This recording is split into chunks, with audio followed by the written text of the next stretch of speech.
Trump will surrender, he is not going to hide up in Mar-a-Lago, says his attorney. Hello True Crime Stories family. Welcome back. Don't forget to subscribe. Today we will talk about former President Donald Trump's indictment, his plans to surrender and other lawsuits he has pending. Our former President Donald Trump faces more than 30 criminal charges related to business fraud and an indictment from the Manhattan grand jury. This will be the first time in the United States history that a current or former president has been charged criminally. Trump is expected to make his appearance in court on Tuesday for his arraignment. All of Trump's charges are not publicly known at this time. The Manhattan District Attorney's Office started investigating the former president in connection with his alleged hush money payment scheme and cover-up that involved adult film star Stormy Daniels up until his 2016 presidential election. Trump's lawyer said he is not willing to accept a plea deal and plans to file substantial legal challenges in regards to the indictment. Donald Trump's attorney Joe Tacopina said, "President Trump will not take a plea deal in this case. It's not going to happen," Tacopina told NBC News. Tacopina was also asked if he expected to take this case to trial. He said, "I don't know if it's going to make it to trial because we have substantial legal challenges that we have to front before we get to that point. Right now plans is currently being worked out, but when the time comes Donald Trump will surrender to law enforcement." Tapioca said, "He is not going to hole up in Mar-a-Lago. Although he won't be handcuffed, he will get fingerprinted and get his mug shot taken. Right now Trump's lawyer don't have much information about the case because the charges will likely be unsealed on Tuesday." Tacopina said right now he does not know the charges against Trump or exactly how many there are. He also said if it's correct, it means they've taken each transaction, each check, each payment, each entry and made a separate charge. Our current President Joe Biden repeatedly declined to comment on the indictment of former President Donald Trump as he left the White House today. Most people was surprised by the news, but I wonder why President Biden did not release a statement about Trump since the news broke about his indictment.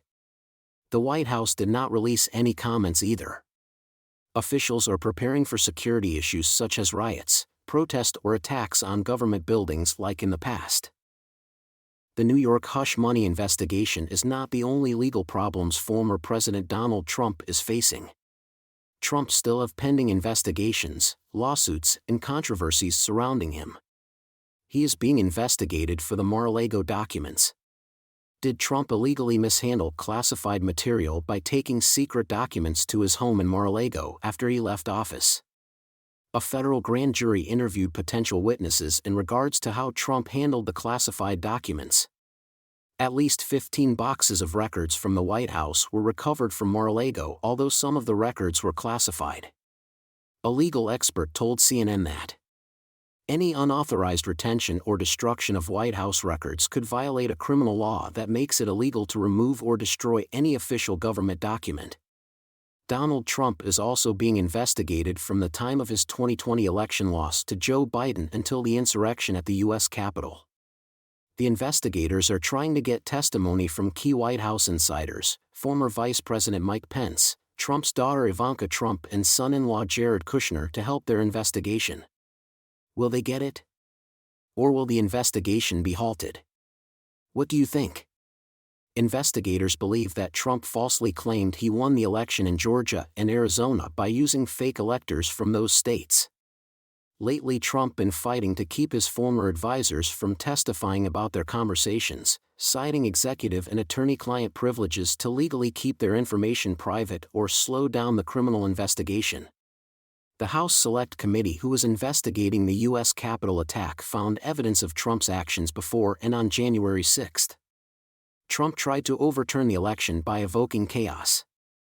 The committee issued an 845-page report that was compiled from over 1,000 interviews they conducted and documents collected, that includes emails, texts, and phone records.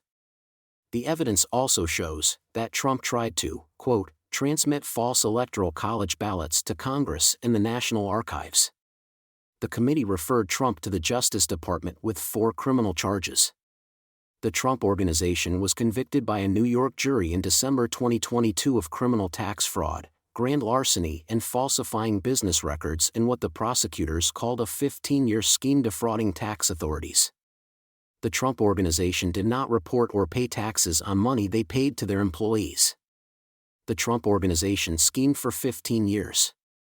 Instead of paying their high-level executives, they would sometimes buy luxury cars and apartments without having to pay taxes on them. Former Chief Financial Officer Alan Weisselberg pleaded guilty for the role he played in the tax scheme. The judge sentenced him to 5 months at Rikers Island. He should be released from prison this summer. New York Attorney General Letitia James sued Trump, his 3 adult children, and the Trump Organization in September. They were involved in a decade-long, expansive fraud that Trump used to enrich himself. Trump's fraud negatively affected all of his businesses, properties, and golf courses. The lawsuit alleges that the Trump Organization inflated the value of his properties to deceive his lenders, insurers, and tax authorities. Trump tried to make his properties appear as if they were worth more money by using phony appraisals that he had someone create for him. James is suing for $250 million. Trump said he didn't do anything wrong and he thinks the investigation is politically motivated. Many of Trump's crimes is committed from a place of greed and entitlement. Trump is used to paying for his crimes to go away. What do you think was the motive for Trump taking documents from the White House to his home? Was it retaliation for losing the election, or was it out of anger? I don't believe it was a mistake or he forgot about the boxes of documents. Thank you, True Crime Stories family, for watching. I really appreciate you guys. Don't forget to subscribe.